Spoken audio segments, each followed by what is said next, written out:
Hello everyone, welcome to my channel, and in this tutorial we're gonna learn about how to import the YouTube link to your HTML file or HTML website.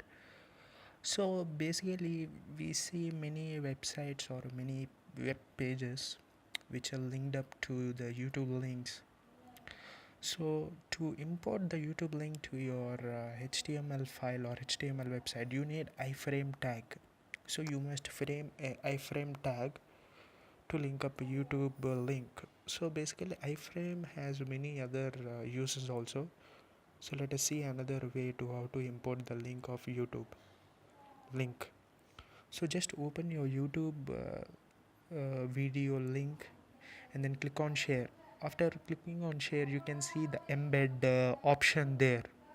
So after clicking on embed you can see the iframe tag.